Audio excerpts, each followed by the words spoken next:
எல்லா உபன்யாசத்துலயும் ஸ்டாண்டர்டா இருக்கு, எல்லாம் புரியுது சார், புரியாம எங்களுக்கு இல்லவே இல்லைன்னா இந்த பேரெல்லாம் சொல்றேன் எப்படி ஞாபகம் வச்சுக்காதீங்க. உபன்யாசத்துல இதுக்கு யூடியூப்ல போடுறோம், கேட்டுட்டே இருக்கணும். ஏன்னா கேட்டு முடிச்ச உடனேதான் மறக்கும். கேட்டுட்டே இருந்தேன்னு வச்சுக்கோ, மறக்கவே மறக்காது. அதனால திருவழுதி வளநாடர், அவர் பிள்ளை அறந்தாங்கியார், அவர் பிள்ளை சக்கரபாணியார், சக்கரபாணியார் பிள்ளை அச்சுதர், அச்சுதர் பிள்ளை செந்தாமரை கண்ணர், செந்தாமரை கண்ணர் பிள்ளை பேர் செண்கண்ணர், செண்கண்ணர் பிள்ளை பேர் பொற்காரியார், பொற்காரியார் பிள்ளை பேர் காரியார். இந்த காரியார் திருவன் பரிசாரத்தில் இருந்த பெரியவருடைய பெண்ணான உடையனங்கையை கல்யாணம் பண்ணிட்டார். இன்னைக்கும் நீங்க திருவன் பரிசாரம் போனேன்னா பெருமாளை சேவிச்சுட்டு ரைட் ஹேண்ட் சைட்ல ஒரு வீதி இருக்கும். அந்த வீதியின் ஓரத்தில் சுவாமி நம்மாழ்வாருடைய திருத்தாயார் உடையனங்கை பிறந்த இடம் இன்னும் இருக்கு. நம்மாழ்வார் இல்ல, நம்மாழ்வாருடைய அம்மா பிறந்த இடம். அதாவது அந்த உடையனங்கைக்கும் காரியாருக்கும் பிறக்கக்கூடியது ஒரு பிள்ளை. இது ஒரு வழக்கம் உண்டு. ஒரு தம்பதி நல்ல குழந்தை ஆணாகவோ பெண்ணாகவோ ஒரு குழந்தை பிறக்க வேண்டும் என்றால் பூர்வம் குலதெய்வத்துக்கோ இஷ்ட தெய்வத்துக்கிட்டயோ போய் பிரார்த்திக்கிறது ஒரு வழக்கம் உண்டு. அதனால இவர் சார்ந்த ஊர் ஆழ்வார் திருநகரி. ஆழ்வார் பாடினார், ஒன்னும் தேவும் உலகுமத்தும் யாதும் இல்லாவன்னு நான்முகன் தன்னோடு தேவர் உலகோடு உயிர் படைத்தான் குன்றம் போல் மணிமாட நீடு திருக்குறுகூர் அதனுள் என்ற வாதிப்பிரான் நிற்க மற்றை தெய்வம் நாடுதிரேன்னு அந்த விதேசத்து பெருமாளை பாடினார். இன்னொன்னோ திருக்குறுங்குடி, அழகான பெருமாள், வைஷ்ணவ வாமனத்துவம்னு ரொம்ப அழகா இதுக்கு எடுக்கும்போது உபயப்பிரதான பிரணவமான உரைக்கோவிலே அடுத்தது சொல்ற உரைக்கோவிலே, அதாவது ஜனித லாவண்யம்பர், இவ்வளவு அழகான பெருமாள். இன்னைக்கு நீங்க திருக்குறுங்குடி போய் சேவிச்சேன்னா கோவிலும் அழகு, பெருமாளும் அழகு. கைஷீக புராண பட்டணம் எல்லாம் அந்த ஊர்லதான் நடக்கும். ஆச்சரியமான விதேசம். இவ ரெண்டு பேருக்கும் கல்யாணம் ஆச்சு. நல்ல குழந்தையாக பிறக்க வேண்டும்னு பிரார்த்தனை பண்ணா. அதற்கு அனுகுணமாகத்தான் ஒரு குழந்தை பிறந்தது. வைகாசி மாசம் விஷாக நட்சத்திரம்னு பேர். சுவாமி நம்மாழ்வார் பிறந்தார். இந்த குழந்தையின் பிறப்பு ரொம்ப ஆச்சரியமான பிறப்பு. ஏன்னா இந்த குழந்தை பிறந்த குழந்தை அழவே இல்லை. பொதுவா நமக்கு எப்படி லட்சணம், இந்த நாடகங்கள் சலச்சித்திரங்கள்லாம் பார்த்தா அப்பா இங்க அங்கேயா அழுதுண்டே பாருங்க. இந்த செஸ் சாம்பியன் லெவல் உள்ள ஜெயிச்சுட்டாரா இல்லையானா அப்பா அப்பாவும் இப்படி போனை வச்சுட்டு அரைஞ்சிட்டு இருக்காரு. உடனே ஒரு மெசேஜ் வந்தது, அப்படியே சிரிச்சார், வெளியில வந்தார், பிள்ளைய அணைச்சிட்டார். நாடகங்கள்ல ஒரு பெண் லேபர் ரூமுக்கு போறான்னா அப்பா வெளியிலேயே இருப்பார், ஸ்வீட் அப்பா வெளில வச்சுட்டு இருப்பார். அந்த குழந்தை ஒவ்வொரு அழுக சத்தம் கேட்கும், உடனே எல்லாருக்கும் டிஸ்ட்ரிபியூட் பண்ணிடுவார். இப்படிதானே வழக்கம். அப்படின்னா குழந்தை அழ வேண்டும் என்பது அடையாளம். ஏன்னா ஒரு குழந்தை பிறந்துட்டுனா அழணும். அது ஏன் அழறது? இதுக்கு சாஸ்திர ரீதியா ஒரு பதில் சொல்றான். Medically there is a reason which is given. We need to respect that, adore that, respect that, see the logic behind it. சாஸ்திரத்துல ஒரு ரீசன் சொல்றான். என்னன்னா, இந்த ஜீவாத்மா பல யோனிகள்ல போயிருக்கு. இது ஒண்ணு புது ஜீவாத்மா கிடையாது. எப்பவுமே நித்தியோ நித்யானாம் சேதனானாம் ஏகோ பகுனாம் சவிததாதி காமான்னு உபனிஷத் வாக்கியம். இந்த ஆத்மா நித்தியம். இது சரீரமா போயிருக்கு. ஒரு ஜென்மத்துல யுக்ரைன்ல இருந்திருக்கு, அப்புறம் ஆப்கானிஸ்தான் போயிட்டு, சிரியால போயிட்டு, அப்படி ஒரு ஜென்மமா போயிட்டு இப்ப வெஸ்ட் மாம்பலத்திலயோ திருவான்மையிலயோ உட்கார்ந்து இருக்கு. இந்த ஜீவாத்மா பழசு, சரீரம் தான் புதுசு. அது ஆண் சரீரமா இருக்கலாம், பெண் சரீரமா இருக்கலாம், நாய் சரீரமா இருக்கலாம், யானை சரீரமா இருக்கலாம், ஒரு நடிகர் வீட்டு நாயா கூட இருக்கலாம். அது எத்தனை மனிதனை விட ரொம்ப புண்ணியம் பண்ணது. அதுக்கு இது இருக்கிற ஆடையெல்லாம் விதேசத்துலேருந்து வரும். சரி, இப்ப விஷயம் என்னன்னா, இப்படி சரீரம் தான் புதுசு, ஆத்மா என்னைக்குமே உண்டு. இந்த ஆத்மா ஒரு யோனிக்குள்ள போகுது, அம்மாவின் கர்ப்பத்துக்குள்ள. நீங்க பயாலஜி படிப்பாங்க, யூட்ரஸ், ஃபாலோபியன் டியூப், அது உள்ள ஆம்னயான், கோரையான், பிளாசென்டா, அதுக்குள்ள ஒரு ஃபீட்டஸ் இருக்கு. அந்த ஃபீட்டஸ்க்குள்ள ஜீவாத்மா போயிடுதுன்னு வச்சுக்கோங்க. இப்ப அது நேர் பெருமாளையே பார்த்துட்டு இருக்குமா. அதாவது கர்ப்பத்துக்குள்ள இருக்கும் போது நமக்கு ஞானம் இருந்திருக்குன்னு சாஸ்திரம் சொல்றது. அதுதான் நமக்கு பெரிய ஒரு திருப்தி. இப்போ ஒரு கோயில் கர்ப்பத்துக்குள்ள இருக்கும்போது இருக்கு. அப்ப பெருமாளை நல்லா சேவிச்சுட்டே இருந்திருக்கோம். கருவரங்கத்துள் கிடந்தே ஜாயமான புருஷம் எம்பஷே மதுசூதனா சாத்விகா சதுமிக்ஞேயா சவை மோக்ஷார்த்த சிந்தகாங்கிறது புராண வாக்கியம். அப்பவே நம்ம பெருமாளை சேவிச்சுட்டோம். அப்படியே பெருமாளை ரசிச்சுட்டே இருக்கும். ஆனா நம்ம வளர்ந்துட்டே இருக்கும். அப்பவும் சரீரம் வளருமே. அதனால தானே 2வது ட்ரைமெஸ்டர்ல குழந்தை உதைக்கும் வர 3வது செமஸ்டர்ல உதைக்கிறதுக்கே இடம் இருக்காது இருக்கு. ஏன்னா அது அவ்வளவு வளர்ந்துருது. அப்ப வெளியில வந்துருது. அந்த குழந்தை வெளியில வரும்போது என்ன ஆகும்? தலை தானே முதல்ல வரும். நம்ம பிறக்கும் போதே தலைக்குப்புறதான் பிறக்கணும், தலைக்கீழ தான் பிறக்கிறோம். அதனால முதல்ல தலை தான் வெளியில வரணும், கால் வெளியில வரக்கூடாது. அதுவே டாக்டர்ஸ் எல்லாம் பாவம் என்ன கிட்ட அந்த தலை வெளியில வரணும்னு பாக்குறாங்க. அப்பதான் சுவாசிக்க முடியும் குழந்தையால். அந்த தலை வரும்போது ரொம்ப பிளே. சில குழந்தைகள் நிறைய கற்றை முடியோட பறக்கும், சிலக்கெல்லாம் ரொம்ப முடியே இருக்காது. அப்ப ரொம்ப சாஃப்டா இருக்கும். தாய்மார்களுக்கு தாத்தா பாட்டிக்கு நல்லா தெரியும். பிறந்த குழந்தைக்கு சில வருஷங்கள் ரொம்ப சாஃப்டா இருக்கும். அதனாலதான் அந்த கழுத்தை கூட பார்த்து பிடிச்சிட்டு தூக்குங்கோம்பா. இன்னும் அது ஃபார்மே ஆயிருக்காது. இந்த ஷட்டம்ங்கிற வாயுக்கு என்ன ப்ராப்பர்ட்டினா, அது எதை தொடரதோ அது உள்ளுக்குள்ள இருக்கக்கூடிய மெமரியை எடுத்துரும். இந்த வைரஸ் எல்லாம் போன்ல வந்து பாருங்க, அது ஏதாவது நீங்க ஏதாவது அழுத்திட்டேன்னா போன்ல இருக்கிற டேட்டா எல்லாம் டிலீட் ஆயிடுது பாருங்க. அந்த மாதிரி இந்த ஷடம்ங்கிற வாயு தலையை தொட்டுதான அது வரைக்கும் அவளுக்கு என்ன ஞாபகம் இருக்கோ மறந்து போயிடும். இந்த குழந்தை கர்ப்பத்துல இருக்கும்போது பரபிரம்மத்தை சேவிச்சுட்டே இருக்கு, பரமாத்மாவின் தத்துவத்தை புரிஞ்சுட்டே இருக்கு, நல்ல தியானத்தோட இருக்கு. முதல் முறையா அதனுடைய அந்த தலையானது ஷட்டம்க்கு எக்ஸ்போஸ் ஆகுது இல்லையா, அப்ப அந்த குழந்தை மறந்து போயிடும், எல்லாத்தையும் மறந்து போயிடும். மறந்த உடனே துக்கம். நீங்களே யோசிச்சு பாருங்களேன், நீங்க உங்களுக்கு தெரிஞ்ச வாக்கிட்ட ஏதோ சொல்லணும்னு வரேன், அவ எதிர்க்க வந்துட்டா, இத்தனை நாள் ஞாபகம் இருக்கா, அவ வந்த உடனே மறந்து போயிடுதுன்னா you will feel like cursing your own self. ஐயோ இத்தனை நாள் உங்ககிட்ட என்னவோ சொல்லணும்னு அந்த உபன்யாசம் ஆரம்பம்னா வருவா, என்னவோ சொல்லணும்னு வந்த, அப்புறம் ஒரு 1/2 மணி நேரம் நன்னா இருந்ததுன்னு சொல்லணும்னு நினைச்சா அப்படி நீங்க சொல்லணும்னு நான் சொல்ல வரேன், போடுறதா நினைக்கிறேன். அதனால ஒரு சொல்லணும்னு வரும்போது ஒரு விஷயம் சொல்ல வரலன்னா மறந்து போயிட்டோம்னா you feel so sad. அப்பதான் அந்த குழந்தை அந்த துக்கம் தாழாம அழ ஆரம்பிச்சு, ஐயோ நான் மறந்து போயிட்டேனே மறந்து போயிட்டேனே மறந்து போயிட்டேன். நமக்கு ஒரே சந்தோஷம், ஸ்வீட்டை டிஸ்ட்ரிபியூட் பண்ணுவோம், நம்மள மாதிரியே மறந்து போயிட்டு பாருங்க. அப்பதான்டா நீ ஒரு முழு மனிதன், உயர்ந்த மனிதன் ஆகிவிட்டாய் என் பிள்ளையே, என்னை போலவே எனக்கு ஒரு மகன் பிறப்பான், அவன் என்னை போலவே இருப்பான், நானும் மறந்துட்டேன் குழந்தையும் மறந்துட்டு வெளியில கூப்பிடுவோம். இப்போ இந்த குழந்தை அழவேலேன்னு நான் சொன்னேன், ஒரு ஞாபகம் 4 நிமிஷத்துக்கு முன்னாடி இதை பத்தி தான் பேசினேன். இந்த குழந்தை அழவேல அப்ப என்ன பண்ணி விட்டான், கோபம்ங்கிற ஆயுதத்தால ஷடம்ங்கிற வாயுவை உதைச்சுட்டான். ஷடவ கோபத்தால உதைத்தபடியால் குழந்தைக்கு ஷட கோபன் அப்படின்னு தெரியுது. தமிழ்ல வித்தியாசம் கிடையாது, ஷடகோபன். ஷடகோபனான சுவாமி நம்மாழ்வார் வைகாசி மாசம் விசாக நட்சத்திரத்திலிருந்து பிறந்தார். அதனாலதான் இன்னைக்கெல்லாம் கருட சேவை ரொம்ப முக்கியம். ஏன்னா கருட வாகனத்தை தான் ஆழ்வார் பெருமாளை சேவிச்சார். அந்த பிறந்த ஆழ்வாருக்கு ஆச்சரியமான ஒரு நாமாவளி, ஸ்ரீவர பராங்குஷ யோகீந்திராய நமஹ, ஷடகோபாய நமஹ, வகுளாபரணாய நமஹ, பரதத்வ பிரபோதகாய நமஹ, மதுர கவி சந்தர்ஷன பிரதாய நமஹ, சின்முத்ரா முத்ரித கராய நமஹ, ஹம்சமுத்ரா லசத்ஸ்தாய நமஹ, ஸ்திரீபாவானுபூதேஷாய நமஹ, ஞாச யோக விசாரதாய நமஹ, யோகீஸ்வராய நமஹ. அதுதான் தேசிகன் இந்த நம்மாழ்வாருடைய அம்சமாகத்தான் கோவில்ல ஷடாரி ஷடாரி சாதிக்க. பிறந்த போது மறந்து போயிட்டோம், அப்புறம் நம்மாழ்வார் பிறந்தோன்னு அவர் மாதிரியே ஷடாரி பண்ணிட்டு என்ன பண்ணா கோவில வச்சு பாக்குறோம். இப்பவாவது ஞாபகம் வருதா? எவ்வளவு தடவை கோவில் போறோம், ஷடாரி வெங்கோ வெங்கோங்கிற வச்சுடுறாரு அவர், ஞாபகம் வரலையே. நான் தான் சொல்றேன், நித்தியம் மணிபாதுகே ததானஹ ச முனிசஸ்தே ஷடகோப இத்யபிக்யாம் த்வதுபாஸ்ருதா பாதஜாம்ச வம்ச பிரதிபத்தை பரமாததான ரூபம்னு இந்த இடத்துல ரொம்ப அழகா கும்பி சூனோகம், தமிழ் மொழியை வளர்த்த அகஸ்தியர் வாயிலாக வந்த தமிழ் மொழியை திருவாய்மொழியாக வைத்துக் கொண்டு சுவாமி நம்மாழ்வார் பிறந்தாரே, அந்த நம்மாழ்வாருக்கு பல்லாண்டு.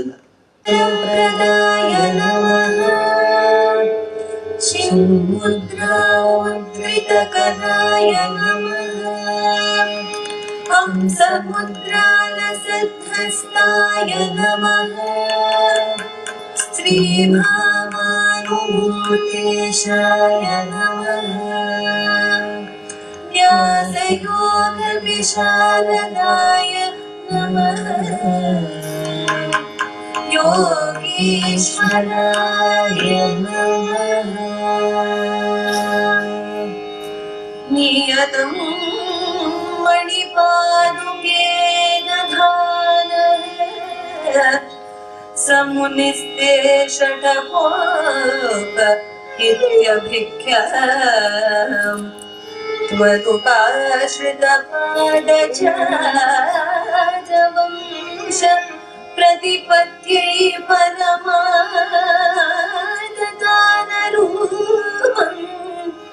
विन्ध्यस्तं भार विहतगणैर्विश्वकाचान्तसिंहो कुम्भीसूनोः सुरकमलग्रासिनस्वैरभाषय नित्यं जात षठरिपुतनो निष्पतन्ति मुखादे प्राचीनानां श्रुतिपरिषदां पादुके पूर्वगण्या. சுவாமி நம்மாழ்வார் பிறந்து வளர்ந்து வருவாயில், அதாவது சுவாமி நம்மாழ்வார் பிறந்த போதும் அழவில்லை, அவர் அதே புளிய மரத்துக்கு கீழே இருந்தார். அந்த புளிய மரம் யார் என்று கேட்டால் சாக்ஷாத் ஆதிசேஷனோ என விஸ்வசேனாம்சமாக கொண்டாடுவது வழக்கம். இவருக்கு இடப்பட்ட ஒரு முக்கியமான கர்த்தவியம் வேதத்தை தமிழ் செய்ய வேண்டும். வேதம் என்பது வசதி, அதுல இருக்கக்கூடிய விஷயங்கள்லாம் அநேகம். ஆனால் பாமரனுக்கு போய் சுவாரஸ்யமாக அந்த விஷயம் போய் சேர வேண்டும் என்று பகவான் ஒரு கட்டளையிட சுவாமி நம்மாழ்வாரும் 4 வேதத்துக்கு 4 பிரபந்தம். முதல் பிரபந்தம் திருவிருத்தம், திருத்தப்பால் அமைஞ்ச ஒரு பிரபந்தம். இது ரிக்வேதத்தின் சாரம். இதுல ஒரு பாசுரத்துல ஆழ்வார் எடுக்கிறார், இருக்கார் மொழியால். இருக்கார் மொழியால் மறுபடியும் இது உங்களுக்கு எல்லாம் ஒரு சின்ன ஒரு விஷயமா சொல்றேன். தமிழர்களுக்கும் வேதத்துக்கும் சம்பந்தமே கிடையாது. ஆப்கானிஸ்தான் வழியாக வந்தவர்களுக்குத்தான் வேதம் தெரியும். தமிழை இங்க வளர்த்தவர்களுக்கும் வேதத்துக்கும் சம்பந்தமே கிடையாதுங்கிறதுக்கு இது ஒரு அடையாளம். ஏன்னா புறநானூறு பாடல்கள் எல்லாம் எடுக்கும் போது எத்தனை பேர் அக்னிஹோத்திரம் பண்ணிட்டு இருந்தா, எத்தனை பாடல்கள் பாடப்பெற்றது. நாயன்மார்களை சொல்லும் போது ருத்ரத்தையே ஜபித்துக் கொண்டிருந்த ஒரு நாயன்மார் இருந்தார். பேரே ருத்ரத்தை சொல்லும் நாயன்மார் தான். எப்பவுமே ஸ்ரீருத்ரத்தை சொல்லிட்டு இருப்பார். அதனால இந்த இடத்துல எடுக்கிறார் பாருங்க, ஆழ்வார் எடுக்கக்கூடிய வார்த்தை ரொம்ப முக்கியம். அவர் என்ன சொல்றார், இருக்கார் மொழியால். இருக்கார்னா இருக்கு, இருக்குன்னா ரிக்கு, ரிக் மொழியால், ரிக்வேதத்தில் இருக்கார் மொழியால் நெறி இழுக்காமை உலகளந்த திருத்தாளினை நிலத்தேவர் வணங்குவர். யாமும் அவா உருக்கா வினையோடும் எம்மோடும் நொந்து கனிமையின் கருக்காய் கடிப்பவர் போல் திருநாமம் சொல்ல கற்றனமே. எத்தனையோ வைதிகர்கள் ரிக்வேதத்தில் இருக்கக்கூடிய பாடல்களால் பெருமாளை அளந்து சொல்றாளே, என்னால் அவர் நாமத்தை மட்டும்தானே சொல்ல முடியும் ஆழ்வார் எடுக்கிறார். அதனால திருவிருத்தம் என்று நம்மாழ்வார் பாடிய பிரபந்தம் ரிக்வேதத்தின் சாரம். அடுத்தது எடுக்கிறார் திருவாசிரியம் அப்படின்னு ஒரு பிரபந்தம். அதுல எடுக்கிறார், தனி பெருநாயக மூவுலகளந்த சேவடியோய் மாமுதல் அடிப்போதொன்று கவிழ் தளர்த்தி மண் முழுதும் அகப்பட்டது ஒன்சுடர் அடிப்போது ஒன்று விண் சொல்லி நான்முகப்பூரே நாடு வியந்துவப்ப வானவர் முறைமுறை படைத்திடந்தது உண்டு உழ்ந்து அளந்து தேர்ந்து உலகளிக்கும் முதற் பெரும் கடவுள் என்று அப்படியே அந்த யஜுர்வேதத்துல இருக்கக்கூடிய சாரத்தை திருவாசிரியம்ங்கிற பிரபந்தமாக கொடுத்தார். அதர்வண வேதம் அதற்கு சாரமாய் பெரிய திருவந்தாதி புவியும் இருவிசும்பும் நின்னகத்த நீ என் செவியில் வழி புகுந்து உன் என் உள்ளாய் அவவின்றி யான் பெரிய நீ பெரிய என்பதனை யார் அறிவார் ஊன் பருகு நேனியாய் உள்ளு அப்படின்னு பெரிய திருவந்தாதி பாடினார். இப்படி ரிக்வேதம், யஜுர்வேதம், அதர்வண வேதத்துக்காக திருவிருத்தம், திருவாசிரியம், பெரிய திருவந்தாதின்னு பாடினார்.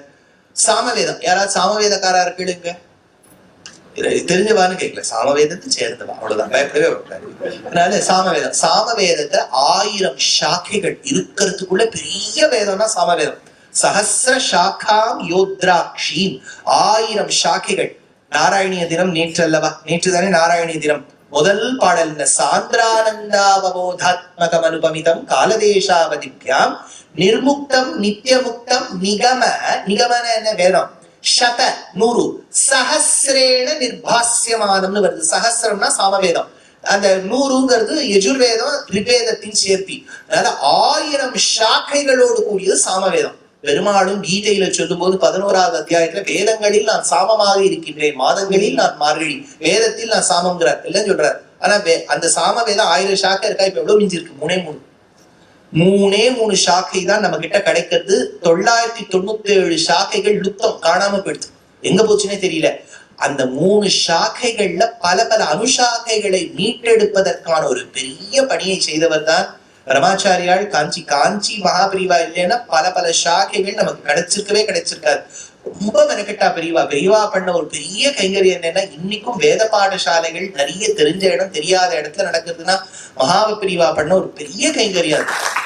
அதனால இந்த சாமவேதத்துக்கு சார்ந்தவர். இந்த சாமவேதத்தின் சாரம் தான் 1000 பாசுரங்கள். ஞாபகம் வச்சுக்கோ, 1000த்துல 3 தான் கிடைக்கிறது, 997 கிடைக்கல என்ன. ஆனா திருவாய்மொழியில 1000 பாசுரமும் கிடைக்கிறது. அதனால சஹஸ்ர சாக்காம் யோத்ராட்சி அப்படின்னார். அதனாலதான் இந்த 4 பிரபந்தத்துல என்னெல்லாம் ஆழ்வார் சொல்லியிருக்காருன்னு எடுக்கிறார். ஆத்தியே ஸ்வீய பிரபந்தே ஷடஜித் அவிததே சம்ஸ்கிருதே துஸ்ஸஹத்வம் द्वैतीयीके स्वरूपाद्यखिलमतहरेन् अन्वभूत स्पष्ट दृष्टं तार्कीयीके स्वकीयां भगवदनुभवे स्फोरयामास तीव्राम् आशां तुर्ये यथेष्टं भगवदनुभवादापमुक्तिं ஷடாரின்னு எடுக்கிறார் தேசிகன். அந்த ஆழ்வார் சாட்சாத்து ஸ்ரீரங்கத்தை பாடுறார். பாடும்போது கங்குலும் பகலும் கண் துயில் அறியாள், கண்ணநீர் கைகளால் இறைக்கும், சங்கு சக்கரங்கள் என்று கைகூப்பும், தாமரை கண்ணன்னே தளரும், எங்கனே தரிக்கேன் உன்னை விட்டென்னும் இருநிலம் கைதொழாவிருக்கும், செங்கையல் பாய்நீர் திருவரங்கத்தாய் இவள் திறத்து என் செய்திட்டாயே. ஆழ்வார் என்ன சொல்றாரு? ஆழ்வார் பெருமாளையே நினைச்சிட்டு இருக்காராம். பெருமாளுடைய திருத்தாயார் பெருமாளை பார்த்து சொல்றாரு, இது நியாயமா பகவானே? உன்னையே நினைச்சுட்டு இருக்கா என் பொண்ணு. ஆமா, உங்க பொண்ணு என்னையே நினைச்சிட்டு இருக்காரு, என்ன பண்ணிட்டு இருக்கான்னு கேட்டார் பெருமாள். அப்போ கங்குலும் பகலும் கண் துயில் அறியாள். அவ அழுது அழுது ரூம்குள்ளேயே உட்காந்து அழுதுன்னு இருக்கா. வீட்டை விட்டு வெளியில போல, லாக்டவுனு, வெளியில போனா ஒண்ணுமே தெரியல. கங்குலும் பகலும் கண் துயில் அறியாள். அழுது அழுது அழுது எப்படி ஆயிடுச்சுன்னா பகல் எது இரவு எதுன்னு தெரியாம போயிட்டோம். நான் என்ன எடுத்து உத்தியோகத்துல இருக்கும்போது எனக்கு சாட்டர்டே எது சண்டே எது நல்லா தெரியும். ஏன்னா நம்ம வெள்ளிக்கிழமையே அதுக்கெல்லாம் ரெடி ஆயிடுவோம். அப்பாடி ஒரு சாட்டர்டே சண்டே. அந்த சண்டே வரும்போதே கடைசியில அந்த துக்கம் வரும் பாருங்க. ஐயோ நாளைக்கு ஆரம்பிக்க போறதே, நாளைக்கு சந்திரன் பூர்ணமா பிரகாசிக்க போறாரே, மூணோட டே ஆரம்பிக்க போறதேன்னு ஒரு துக்கம் வந்துடும்.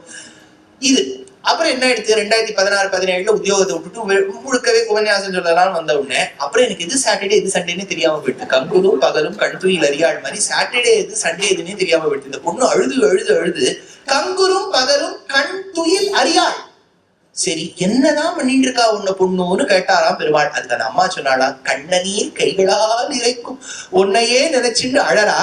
அழுது அழுது ஒரு குளமாக மாறிவிட்டது. இதுக்கு ஹைப்பர் போலேன்னு பேர் இங்கிலீஷ்ல. அதாவது அதிசயோக்தி. மாமியார் வைய வைய மருமகள் எழுதாள், தன் கண்களை புடவை தலப்பால் துளைத்துக் கொண்டு பிடிந்தாள். அதுவே ஒரு குளமாக மாறிவிட்டு அதுவே செம்பரம்பாக்கம் ஏரி ஆகிவிட்டது.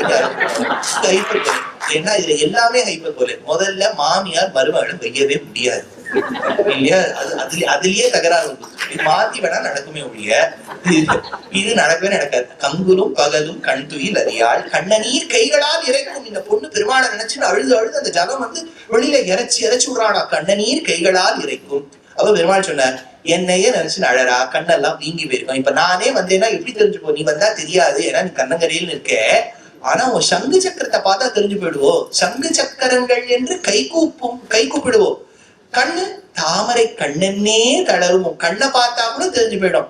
எங்கனே தரிக்கேன் உன்னை விட்டென்னும் இருநிலம் கைதொழாவிருக்கும், செங்கையல் பாய்நீர் திருவரங்கத்தாய் இவள் திறத்து என் செய்திட்டாயே. ஸ்ரீரங்கத்தில் சேவை சாதிக்கக்கூடிய உபய காவேரி மத்தியத்துல இருக்கக்கூடிய பகவானே, என் பொண்ணுக்காக நீ என்ன பண்ண போறேன்னு கேட்டார். இது ஒரு பாசுரம். அடுத்தது நம்மாழ்வார் சாட்சாத்து திருவேங்கடமுடையான பாடுறார். குன்றம் ஏந்தி குளிர்மழை காத்தவன் அந்த ஞானம் அளந்தவிரான், பரன் சென்று சேர் திருவேங்கடமாவலை ஒன்றுமே தொழ நம்பினை ஓயுமே.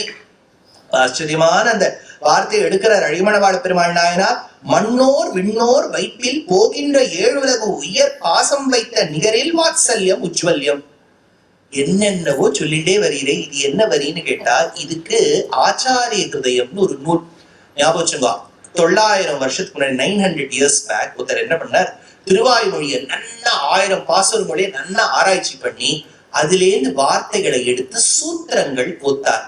இந்த சூத்திரம் கோர்த்ததின் தன்மைக்கு ஆச்சாரிய ஹிருதயம்னு பேர். அதை அருளி செய்தவர் அழகிய மணவாள பெருமாள் நாயனார். ஒருத்தருக்கு இவ்வளவு பெரிய பேர். இவர் பாடியிருக்கார். அதுல சொல்றார், மண்ணோர் விண்ணோர் வைப்பில். ஏன்னா திருப்பதியில பெருமாள் யாருன்னு கேட்டா ஸ்ரீரங்கத்து பெருமாளாம். புரியிலே சுவாமி வைகுண்டத்திலேன்னு பெருமாள் ஸ்ரீரங்கத்து கிளம்பினாரா.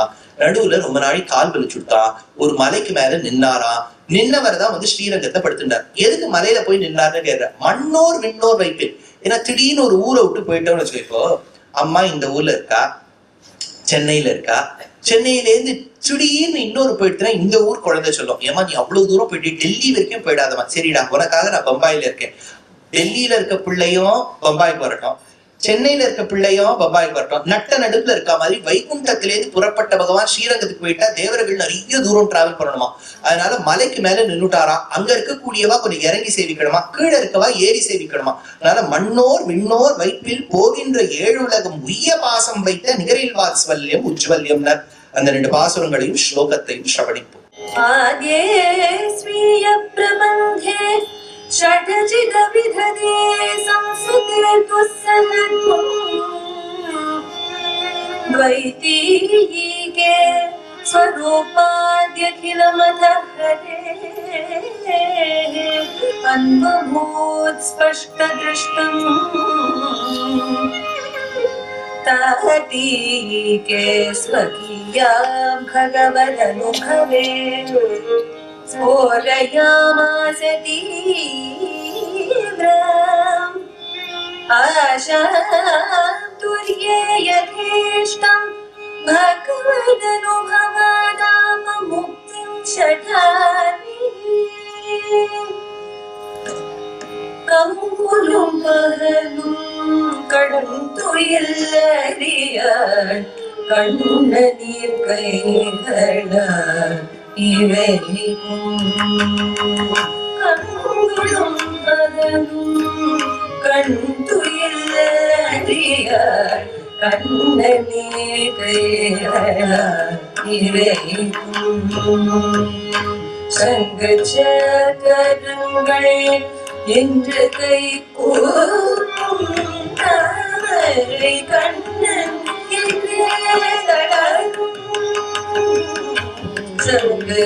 சங்கச்சக்கரங்கள் என்று கை கூறும் தாமரை கண்ணன்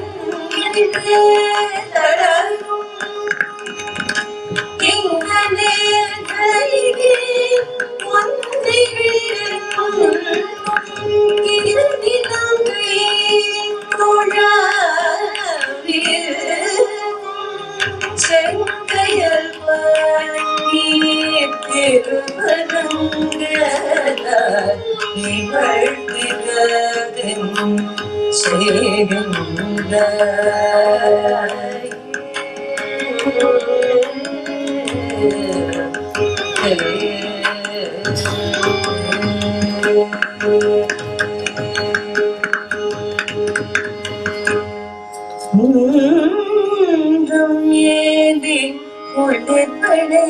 காதவன் அன்று ஞானம் அளந்த பிரான் பரன் சென்று திருவேங்கடாமாமலை ஒன்றுமே தொழ நம்பினை ஓயுமே